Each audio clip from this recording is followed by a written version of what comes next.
Hello दोस्तों, नमस्कार। स्वागत है एक बार दोबारा से हमारे यूट्यूब चैनल सजग संसार में।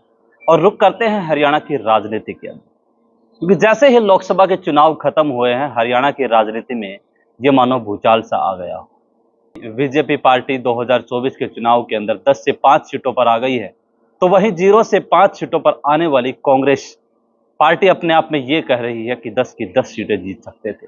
0 से 5 पे आना क्या उपलब्धि नहीं है? 5 हारना अपने आप में कबूल कर रहे हैं। बहुत से कद्दावर नेता दूसरे कद्दावर नेताओं के ऊपर बड़े बड़े लांछन लगा रहे हैं। बात करते हैं भिवानी महेंद्रगढ़ सीट की। भिवानी महेंद्रगढ़ सीट से जहां राव दान सिंह प्रत्याशी थे, श्रुति चौधरी का टिकट काट करके उनको मैदान के अंदर उतारा गया, तो तीसरी बार चौधरी धर्मवीर सिंह भाजपा पार्टी से प्रत्याशी रहे। 5 लाख का जो मार्जिन था वो मात्र 40 से 41 हजार के मार्जिन पर अटक गया। राव दान सिंह ने खुल्लम खुल्ला महेंद्रगढ़ एरिया के अंदर हार उनको बर्दाश्त नहीं हुई और उन्होंने तोसाम क्षेत्र के अंदर किरण चौधरी को ही भीतर घाती बता दिया।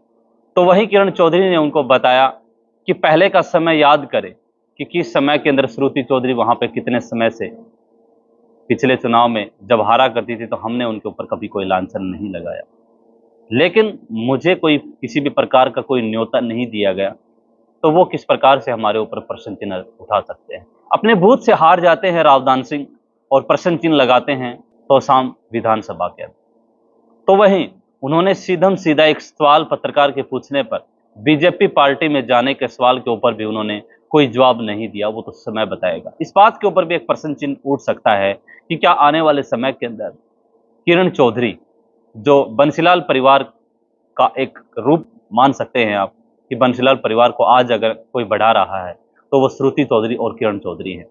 किरण चौधरी आज अपने आप को एक सीनियर लीडर मानती हैं। शैलजा भी एक अपने आप में एक सीनियर लीडर है। रणदीप सिंह सुरजेवाला भी अपने आप में एक सीनियर लीडर है। एक तीनों का एक गुट अलग है और एक हुड्डा गुट अलग है। तो उन्होंने बताया कि इस बात के ऊपर भविष्य में चर्चा नहीं हो सकती। मुख्यमंत्री के प्रश्न चिन्ह के ऊपर भी सवाल उठाया है। आने वाले समय के अंदर जब कांग्रेस पार्टी अगर विधानसभा के अंदर आती है, तो मुख्यमंत्री का दावेदार कौन होगा, इस बात पर भी उन्होंने प्रश्न चिन्ह लगाया है कि मुख्यमंत्री कोई भी बन सकता है।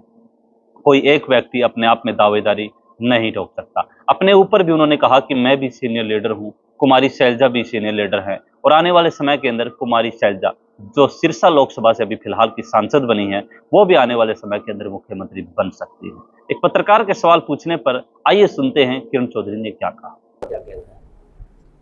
बड़े दुर्भाग्य की बात है कि बार बार मैंने यही बात कही है कि दान सिंह ये इस तरह की बात कर रहे हैं, क्योंकि अच्छा होता, देखो जो जनता का जो मत है वो सर्वोपरि है और उसको स्वीकारना चाहिए और धन्यवाद करना चाहिए कि भैया आप जो भी है, आपने जो कहा उसका करा, जो बहुत बहुत धन्यवाद। कि मैडम किरण चौधरी बीजेपी में जा सकती हैं और राज्यसभा से एमपी बन सकती हैं, इन चर्चाओं का क्या जवाब आप देना चाहेंगे, क्या कहेंगे? देखो, क्या हो सकता है और क्या नहीं हो सकता, ये तो भविष्य के गर्भ में है। भविष्य का तो मैं कुछ कह नहीं सकती।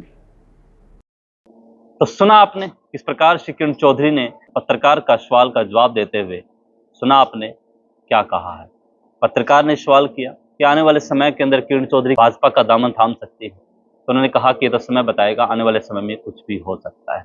इस प्रकार के आपसी मामलों को आप किस प्रकार से देखते हैं, या इन सभी चीजों को भुला करके कांग्रेस पार्टी को 3 महीने बाद में विधानसभा चुनाव होने वाले हैं हरियाणा के अंदर, उनकी तैयारी करनी चाहिए या क्या करना चाहिए? तो आप इन सवालों का जवाब जरूर दीजिएगा। बहुत बहुत धन्यवाद। Thank you so much.